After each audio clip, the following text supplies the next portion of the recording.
Abra sua Bíblia na carta de Paulo aos Colossenses, capítulo 3. Nós vamos fazer a leitura de todo o trecho do 18 ao 4:1, ainda que este não seja o texto todo que eu vou expor hoje. Hoje eu vou falar muito especificamente sobre os deveres dos servos e dos senhores, mas eu peço a sua atenção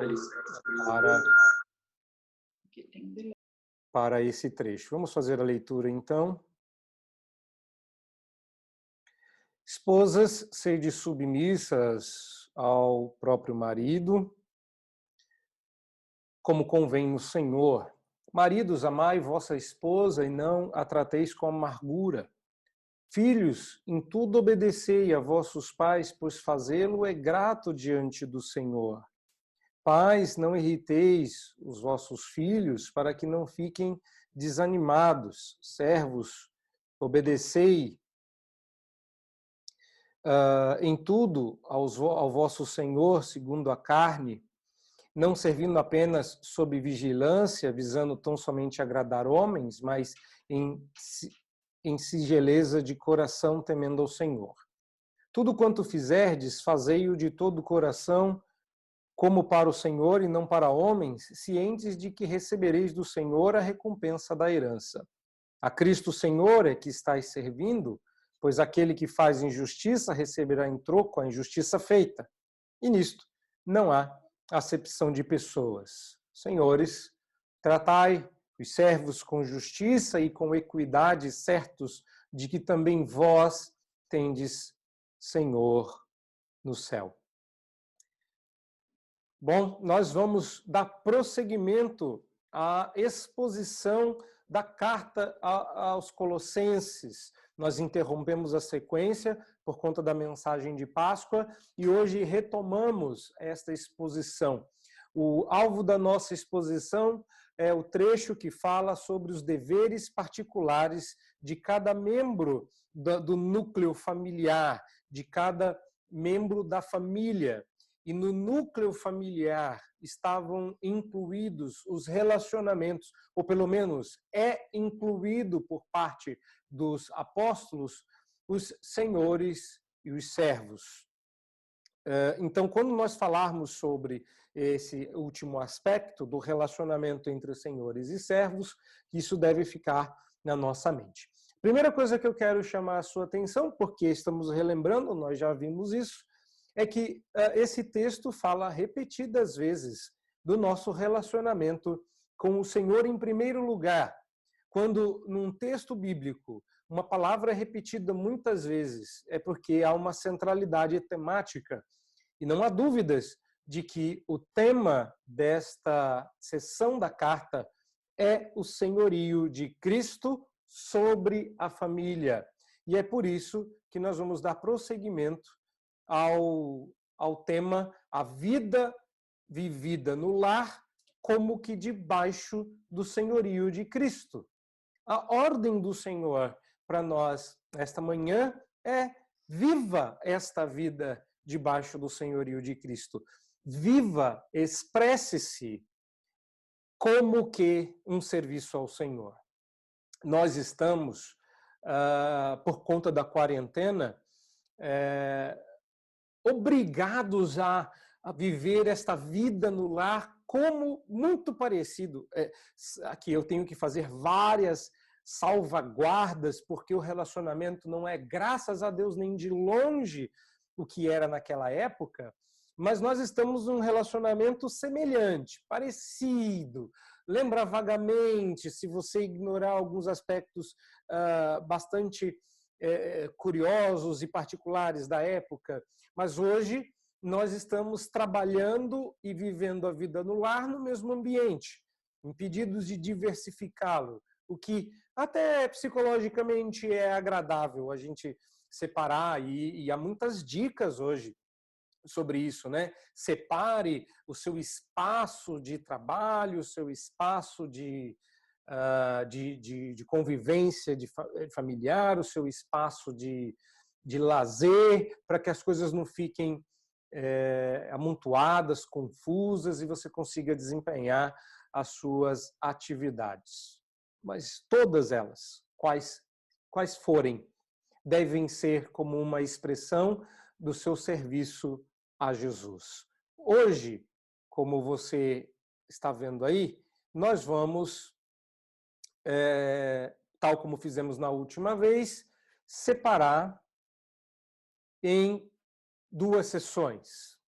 A primeira sessão nós já vimos há 2 semanas atrás, aquela que diz respeito ao que hoje nós chamamos de família, ao núcleo familiar mais básico, o relacionamento marital entre esposas e maridos e o relacionamento paternal-filial, relacionamento entre pais e filhos. Esse relacionamento não é alvo de nossa análise hoje, nós já vimos isso. Hoje nós vamos olhar o relacionamento entre os servos e senhores. O que é que eu estava falando e que eu quero continuar falando esta manhã aos irmãos? Eu disse que esta quarentena está proporcionando a gente um ambiente, um contexto onde textos como esse são de especial valor. Porque esse texto nos traz uma vacina. Lembram disso? Nos traz uma vacina. Na verdade, uma vacina com 2 doses. E hoje é o dia de tomar a 2ª dose. Tem vacina que é assim mesmo, não é? A gente toma uma dose, 15 dias depois toma outra, um mês depois toma outra, anos depois toma outra. O coronavírus ainda não tem vacina. E a expectativa que as pessoas têm de que uma vacina seja feita às pressas, ela é uma expectativa, no meu entender, que pode, eu não estou chamando de, mas que pode ocupar no nosso coração um lugar indevido. Tá? Eu chamo esse lugar de o trono do Redentor. Quem se assenta nesse trono é o Senhor da nossa vida, é o trono da redenção. Há 2 opções aqui. Eu vou tratar da segunda, mas eu preciso falar da primeira. A primeira opção é acreditar que a ciência é a grande redentora deste momento histórico mundial.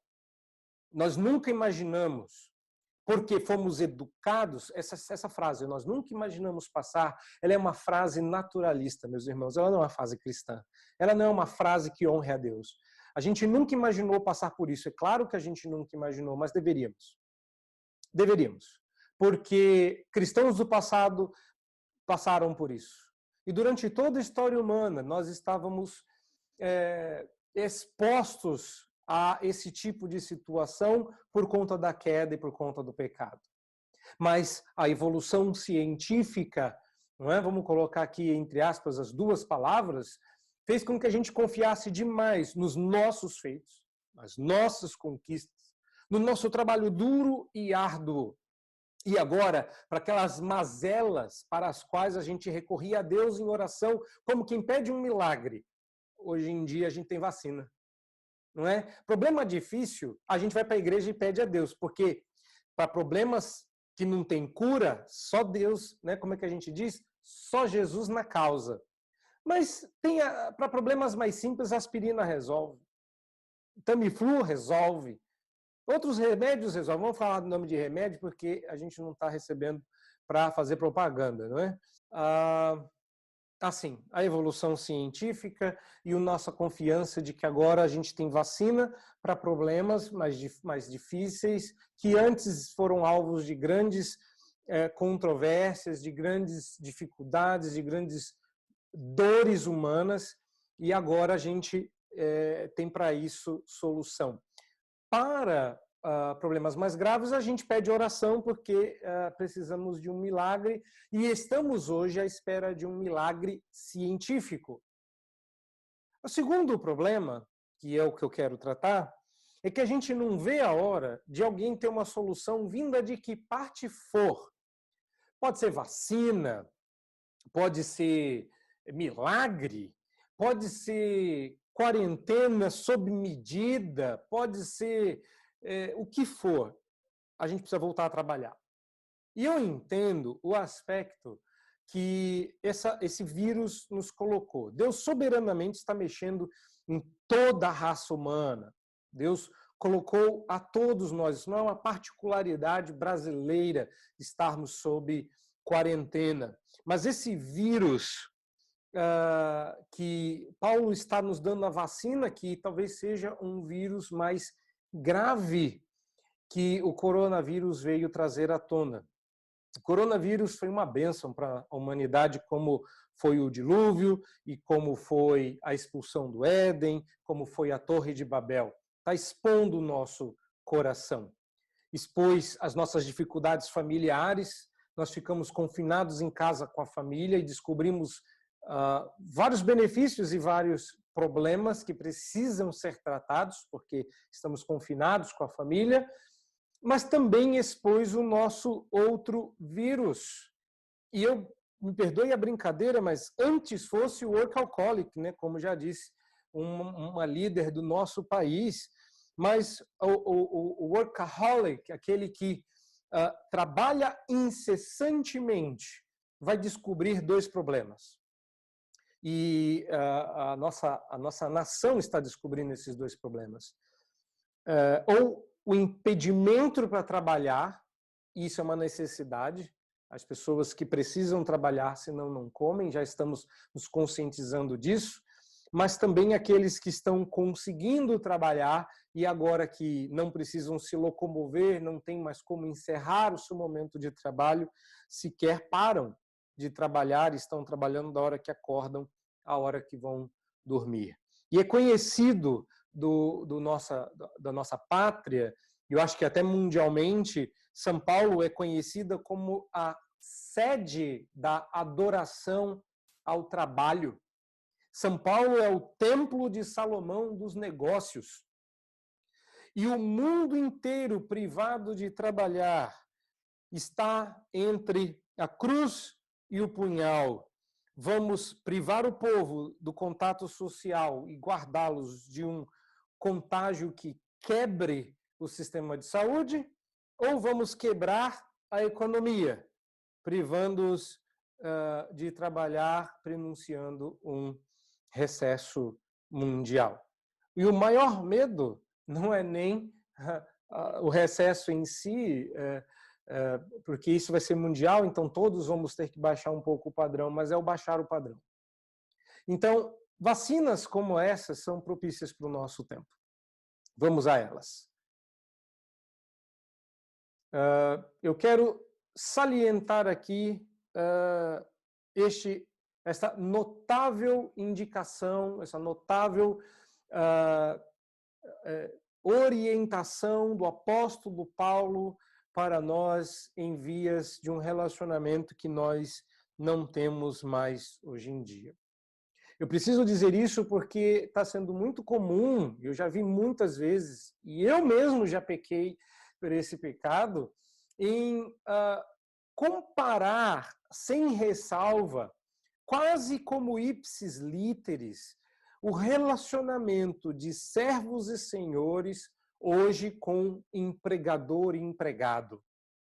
A gente não gosta muito desses termos, estamos a cada tempo que passa suavizando essa questão. Hoje nós temos o empreendedor e seus colaboradores, uma empresa e aqueles que colaboram para cumprir a missão da empresa, mas no final das contas há sempre um relacionamento de mandatário e obediência. Existe alguém que manda, existe alguém que governa de alguma forma. Antigamente se governava por senhorio, eles eram senhores de escravos, e a palavra com a qual Paulo vai brincar aqui é a palavra escravo, não é? Ao ponto de Paulo, no segundo momento, ofender os senhores.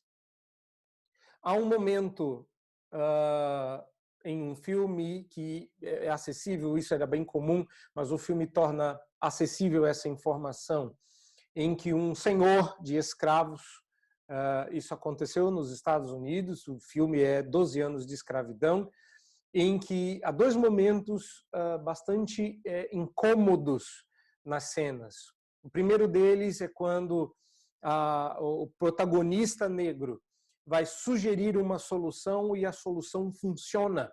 E a pergunta que lhe fazem é: você é engenheiro ou você é um negro? Como se uma coisa excluísse a outra.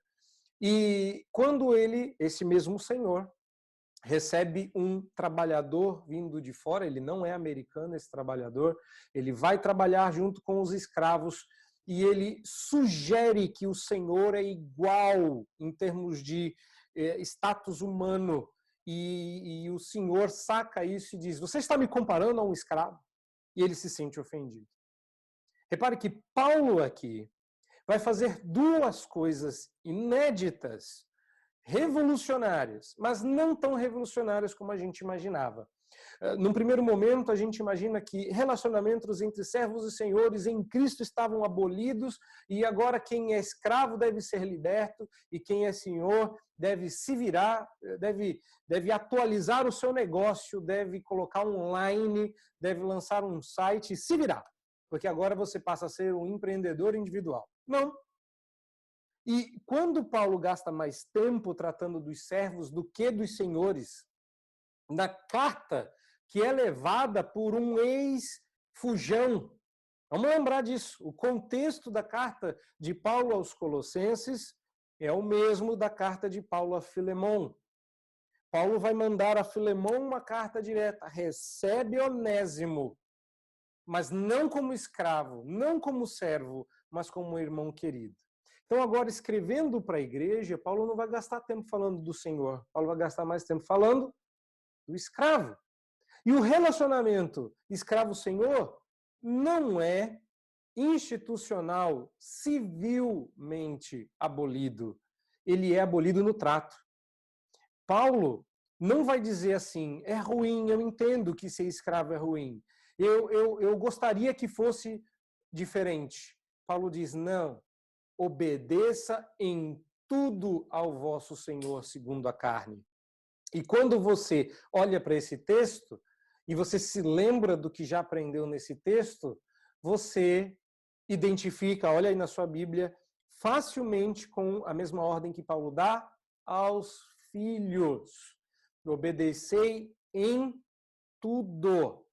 Não é só no que é razoável, eu diria lícito, mas é que existe uma ilicitude para a qual ninguém em Cristo está obrigado a obedecer, que é o pecado. Então, se não interessa quem lhe ordenar pecar, lhe indicar o pecado, nós não precisamos obedecer. Mas o resto, e o resto inclui biscoito e café, o resto a gente tem que obedecer. E não é obedecer simplesmente. É obedecer mesmo quando ninguém está vendo. Você reparou no texto aí? Não servindo apenas sob vigilância, visando tão somente agradar homens. Paulo quer que nós sejamos agradadores de Deus como filhos amados, servos de Deus como filhos amados. Mas às vezes a gente quer impressionar as pessoas. Somos agradadores, queremos bajular, fingir que nós estamos trabalhando à vista do chefe.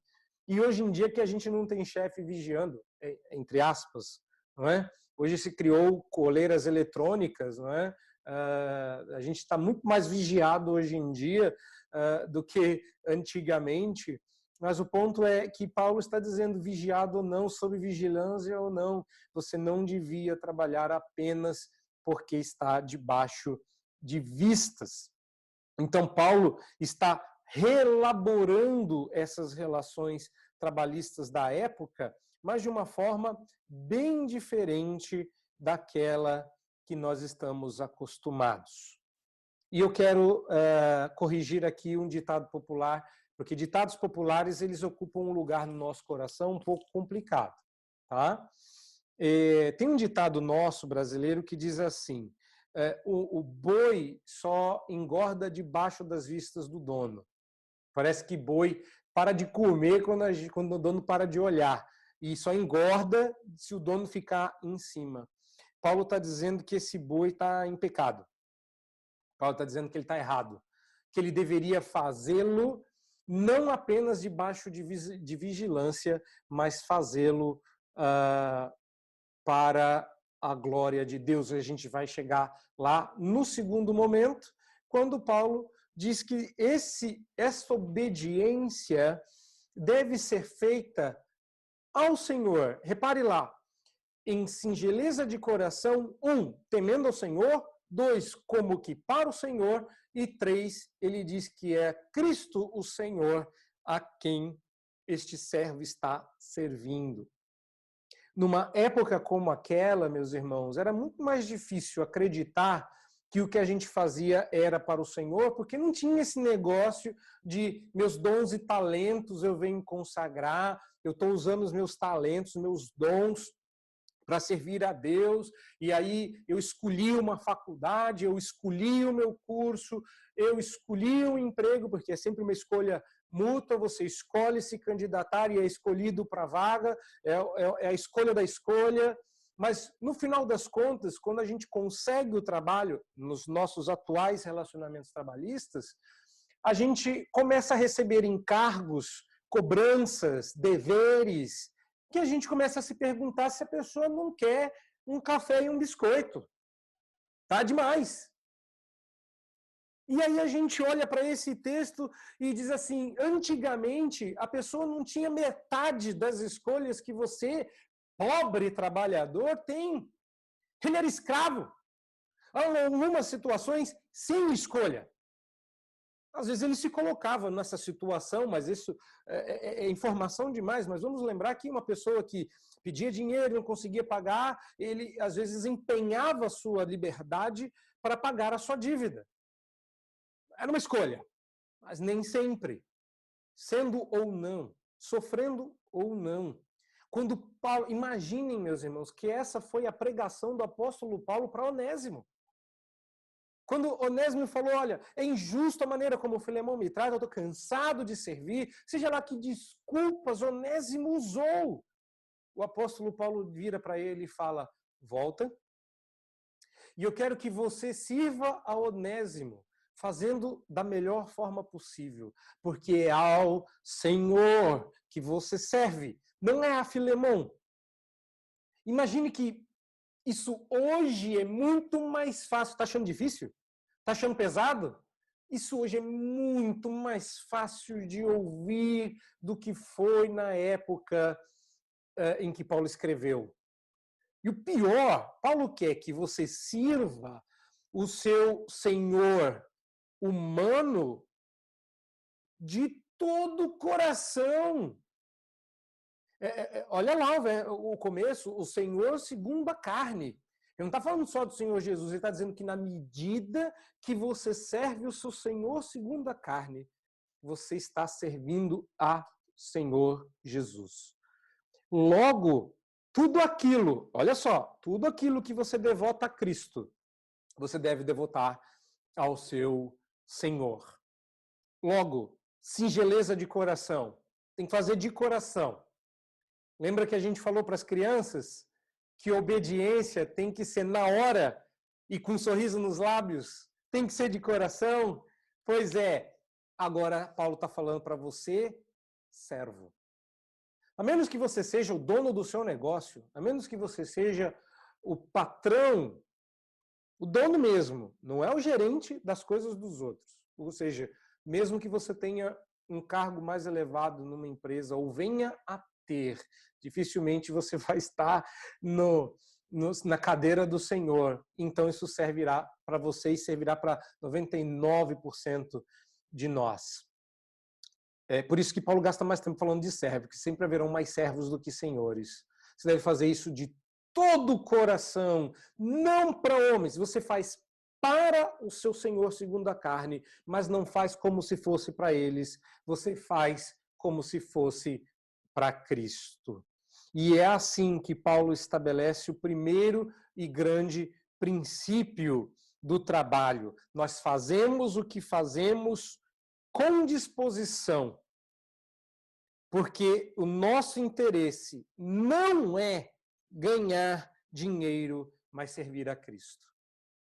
É um princípio. Repare, o servo, quando fazia o que lhe havia sido ordenado, ele não ganhava bônus, ele não ganhava gratificação, ele não ganhava nada. E não acha pesado isso, porque quando Jesus, o Senhor encarnado, falava sobre o relacionamento de servos, ele disse assim: vós, quando fazeis tudo que vos está ordenado, fizeram nada demais. Meu irmão, pensa no que Jesus falou e no que Paulo está dizendo aqui. Ele está dizendo que quando você faz tudo aquilo que lhe foi ordenado, parabéns, você chegou ao estágio de servo inútil. Ei! Servo inútil. Mais nada. Você quer ser mais do que um servo inútil? Passar para sair do zero, sair do empate? Você teria que fazer de todo coração o melhor que você pode. A gente não dá conta. Mas aqui está o princípio. É um princípio. Repare, Paulo não está dizendo que essas pessoas trabalhavam por dinheiro ou eram gananciosas. Paulo está dizendo que quando você faz com bico, quando você faz com má vontade, quando você trabalha indisposto, quando você não entende que você não devia estar servindo apenas sob vigilância. E sim, eu vou gastar mais tempo falando dos servos, porque Paulo gastou mais tempo falando dos servos. Nós somos servos, nós hoje estamos com uma série de liberdades, então aproveite essa liberdade que a quarentena dá. Curioso, né, falar de quarentena e liberdade, mas aproveite isso para corrigir o seu coração, porque uma hora as coisas vão voltar como eram. E nessa hora, a partir de agora, mas principalmente nessa hora em que as coisas vão voltar, tudo vai voltar ao normal, menos o seu coração. O seu coração deve voltar transformado. Agora, olha só que interessante, não é? Paulo estabelece com base em Cristo, e isso vai começando a nos preparar para uma reviravolta, porque eu preciso seguir para o próximo ponto, é que quando Paulo vai falar dos escravos, ele apela não para o relacionamento que eles têm social, mas para o relacionamento que cada um deles tem pessoalmente com o Senhor Jesus. São os laços com o Senhor Jesus que alteram a maneira como a gente vive os laços sociais. Tá? Então, nós fazemos tudo o que temos para fazer e fazemos de coração para a glória do nome do Senhor Jesus, porque é Ele quem me dá o que eu tenho que fazer através do Senhor, através da autoridade sobre minha vida. Tá? Você deve estar reparando, agora que eu estou fazendo a transição para o segundo ponto, que eu não estou tratando de um tema. Ele está ali, está bem no meio entre os servos e os senhores. E eu quero rapidamente só me referir a essa palavrinha aqui, a palavrinha herança. Tá? Por quê? Porque ela chama atenção. É aquele momento em que você está ouvindo tudo, você está recebendo tudo, está tudo indo bem, você está topando, mas aí de repente aparece uma palavra esquisita na narrativa do apóstolo Paulo que chama a atenção, põe todo mundo de orelha em pé. Paulo diz que os servos devem fazer o que fazem, temendo ao Senhor, como para o Senhor, tudo muito lindo, não para homens, mas de repente ele inclui essa cláusula, cientes de que recebereis do Senhor a recompensa da herança. Oi? Herança? Olha, se isso fosse dito para filhos, tudo bem. Mas Paulo está falando a servos, a pessoas que naquela época, sabe quantos direitos eles tinham? Nenhum. Reparem, o que Onésimo fez foi fugir de Filemão. Se ele fosse encontrado, Filemão teria o direito de lhe ceifar a vida. Onésimo podia, mas isso é injusto. Injusto? Não existia. E eu vou falar sobre isso já já. Porque o conceito, irmãos, o conceito de justiça não se aplicava. Aristóteles vai dizer que no relacionamento servos e senhores, o conceito de justiça não se aplica porque servos são propriedade dos seus senhores. Então, tudo aquilo lindo que a filosofia fala, que as pessoas falam, o conceito de ética e não sei o quê, que Aristóteles, isso não valia nesse relacionamento. Então, Paulo vai trazer uma coisa extremamente reconfortante, que seria, então, o meu segundo ponto, que é o ponto de transição para o terceiro, que é sobre os senhores. Meu querido, você pode se sentir totalmente desprovido de direitos, totalmente usado pelos seus senhores, você pode se sentir injustiçado quanto for, sendo ou não verdade. Mas quando você faz as coisas para o Senhor, diz o apóstolo Paulo que duas coisas devem estar presentes no seu coração. Primeiro deles, eu vou de trás para frente aqui, é a ideia de herança. Tá? No caso de escravos, esta era uma imagem absolutamente incomum, privados de direitos, liberdades e sem perspectiva de futuro. Paulo lhes dá uma certeza, e essa é a segunda palavra importante aí, é cientes. Não é uma possibilidade, não é uma torcida, não é uma expectativa, vai que pode ser, não é um bingo, não é uma loteria. É uma certeza. Cientes da herança. Deus nos dará a paga. Existe galardão nos esperando. É claro que tem de tudo, não é? E você já deve ter ouvido aquela história da irmã de oração, que quando o pastor chegou no céu, o galardão dela era maior do que o dele. Não é disso que eu estou falando. Isso é bobeira. Isso aí não vale nada. Nessa história não ilustra nada, nenhuma verdade bíblica.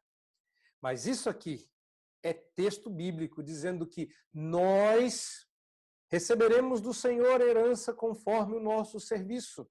E que nós devemos estar certos de que o nosso serviço é feito a Cristo, a Deus, e não ao nosso Senhor humano. Então, errado estamos nós quando esperamos dos homens reconhecimento do nosso grande valor.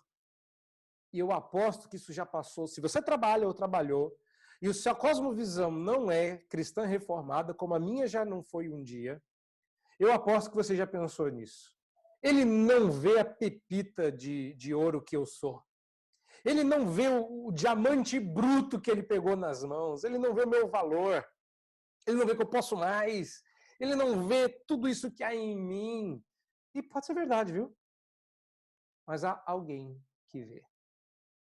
E este alguém vai te recompensar conforme você realmente é. O que é meio frustrante, porque pode descobrir que não valia tudo isso, mas o ponto não é quanto você vale, o ponto é que há alguém que vê.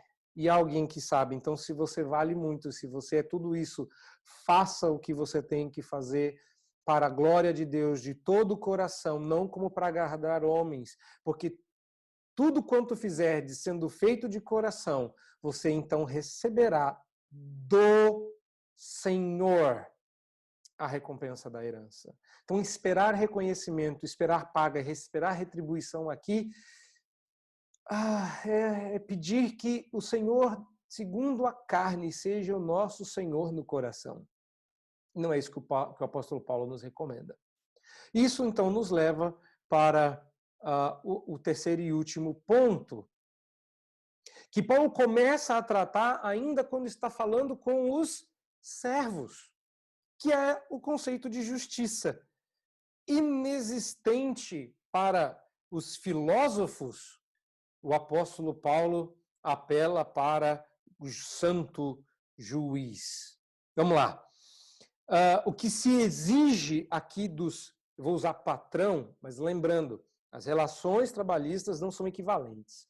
Então, o que Paulo vai falar aqui para os patrões ou para os senhores não é muito, mas é significativo. porque ele pede justamente uma coisa para a qual ninguém estava preparado na época. Eles devem prestar contas do seu modo de agir em relação aos seus dependentes, e eles prestam contas a Jesus, ao único e verdadeiro juiz, diante do qual a sua posição socioeconômica não vale nada. Então ele diz assim, olha, eu vou falar, sabe quando a gente fala, esses dias aconteceu aqui em casa, que a minha esposa, muito mais sábia do que eu, disse assim, querido, não fala alto comigo para as meninas ouvirem, vai lá e fala para elas, é melhor. E às vezes a gente não fala assim, meio alto para ver se o outro ouve. Pois é, Paulo está falando para os servos alto o suficiente para os senhores ouvirem. Então ele diz, aquele que faz injustiça receberá em troco a injustiça feita, e nisso não há acepção de pessoas. Não tem posição econômica, poderio governamental, posição social que isente você de um julgamento feito pelo Senhor Jesus. Por isso, talvez até o Paulo fale que os senhores devem tratar os servos com justiça e com equidade. Então, repare que a ideia de acepção de pessoas está aí, não existe ninguém diferente um do outro. Mas uma das coisas que chama muito a atenção é que Paulo vai pedir que os senhores, olha aí, mudei a ênfase, tratem os servos com justiça e com equidade. Lembra que eu falei que justiça não se aplicava? Então vamos parar para pensar aqui, que é uma coisa importante. Era praticamente impossível que um escravo fosse tratado injustamente no mundo antigo. Não porque os senhores sabiam dos direitos, não tinha direito, nem porque eles eram bonzinhos, eles não eram, mas porque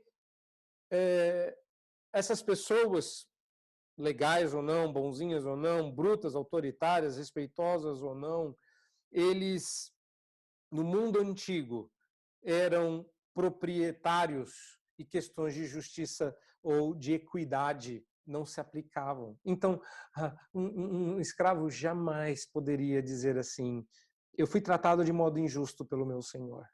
Não existia assédio naquela época. Isso é lamentável, isso é terrível, é um fato constatado com tristeza. Vamos dar graças a Deus que as relações trabalhistas e sociais mudaram, não evoluíram, mudaram. Vamos dar graças a Deus que hoje a gente pode falar de direitos. Que bom! A gente hoje está falando só de direitos também. É direito do trabalhador, direito do empregador.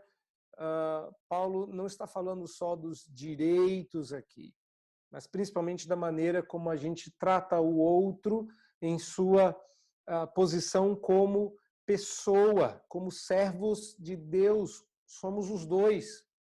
Lembra que eu falei que Paulo ofendeu os senhores? Pois bem, olha só o que Paulo diz aos senhores nesse momento. Ele diz para os servos, fiquem certos. Volta lá para os servos, ó. Cientes de que recebereis do Senhor a recompensa. Paulo diz, fiquem certos, servos, de que Deus os recompensará. Mas para os senhores, quando Paulo vira para eles, ele diz, vocês também fiquem cientes de que vocês também são escravos. Vocês também têm Senhor no céu. Agora, para alguém naquela época que se enchia de empáfia por ser um senhor e por ter vários escravos à sua disposição, o que não era o caso de Filemão. Filemão era um homem crente e Paulo conta com a piedade e o cristianismo de Filemão para receber Onésimo. Mas Paulo está dizendo para outras pessoas também, não se esqueçam de que tudo aquilo, olha que reviravolta, olha o argumento do apóstolo Paulo, tudo aquilo que serve para os servos, tudo aquilo que eu falei que cabe aos servos, cabe a vocês também, senhores, porque vocês, mudada a relação, são servos de Jesus. Então, nenhum de vocês pode tratar o servo como se servo não fosse. Vocês também, tão certos quanto existe herança para os servos, vocês são servos de um Senhor no céu. Então, quando a gente esquece desse relacionamento mais verdadeiro e mais profundo com Deus, nós tratamos os outros como se nós fôssemos superiores. É um princípio, repare, Paulo não está explicando aqui como a gente deve trabalhar somente. Paulo está estabelecendo princípios cristãos mais profundos e maiores que regem os nossos relacionamentos. E se o nosso relacionamento for um relacionamento de senhor e senhorio, ou de servo e senhorio, mesmo nesse contexto, o que manda é o relacionamento que nós temos com Deus. Ele é primeiro e anterior a qualquer relacionamento humano.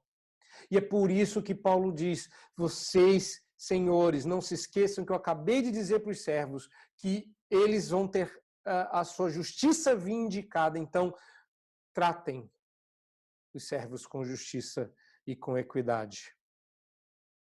E esta é a razão, porque vocês também têm um Senhor, vocês estão debaixo de senhorio, vocês são escravos do Senhor Jesus na condição de cidadão do reino dos céus. Na condição de cidadão do reino de Deus, não existe Senhor, só existe um Senhor e é Ele.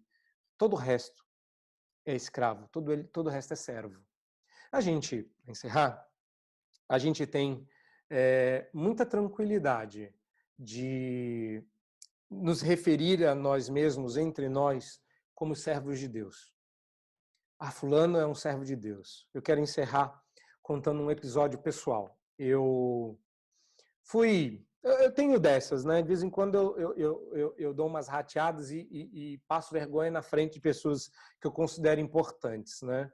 A primeira vez que eu passei uma vergonha dessa, o presbítero Joel, que está aqui presente virtualmente conosco, estava comigo. Fui falar besteira na frente do Dia Carson e ele me corrigiu.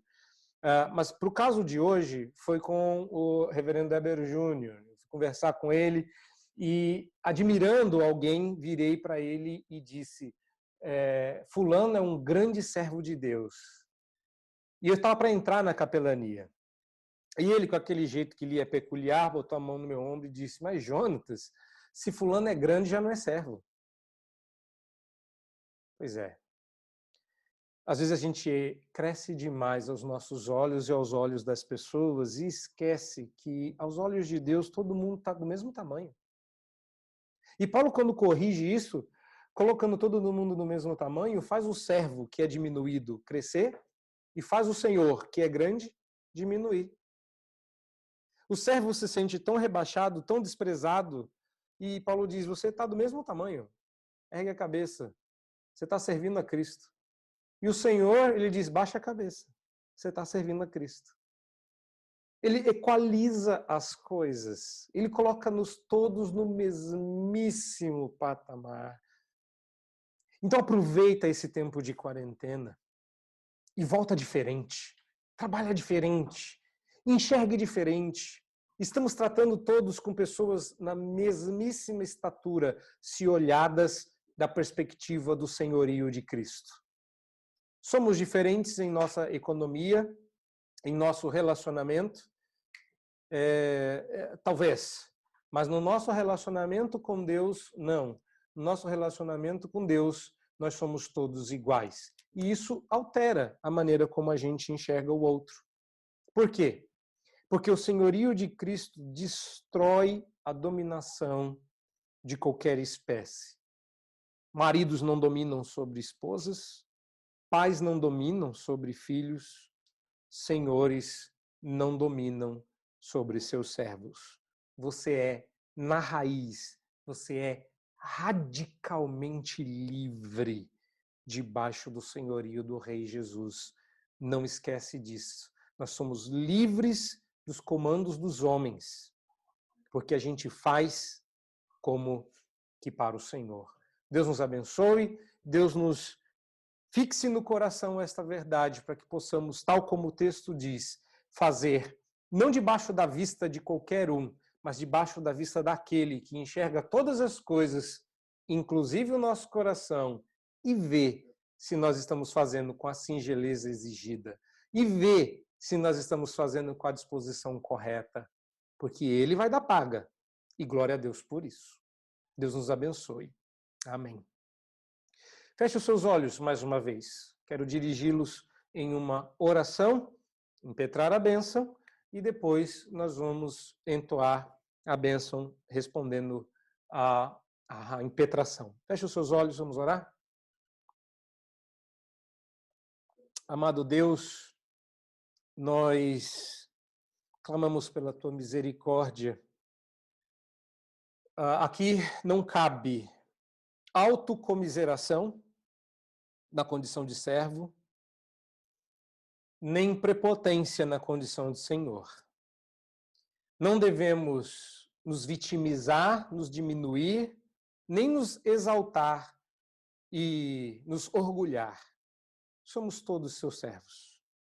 E às vezes nós nos esquecemos disso. Esquecemos que estamos servindo ao grande e verdadeiro Senhor, não fazemos de coração, não fazemos dispostos, não fazemos o melhor. Lembra-nos, ó Deus, de que o nosso serviço a quem quer que seja é, em última instância, a Ti. Merece ser feito com toda a nossa dedicação, com todo o nosso empenho, com tudo que há em nós. Mas também, ó Deus, dá coração amolecido aos que na condição de senhores salvas as devidas proporções. Dá a eles também a consciência de que no final todos servimos ao mesmo Senhor e que eles apenas exercem função diferente nesse grande serviço do reino. Que eles tratem com justiça cada um aos seus subalternos, em que condição se encontrarem. E que olhem para eles como irmãos, que se enxerguem também como servos. Ó Deus, livra-nos desta idolatria do trabalho. No final das contas, trabalhar é mais uma das muitas formas de te servir. Abençoa o teu povo para que esse tempo de quarentena faça com que a gente ponha a nossa teologia no lugar e o nosso coração habite pela fé na tua palavra e assim habite em ti. Muda a maneira como a gente enxerga o mundo, para que as imaginações da nossa esperança abriguem em nosso coração a esperança da herança eterna nos céus. E que, em resposta a isso, possamos operar em amor, primeiro a Ti e depois ao próximo. Nós pedimos estas bênçãos, não porque nós as mereçamos, mas nos méritos do Senhor Jesus, em nome de quem nós oramos. Amém.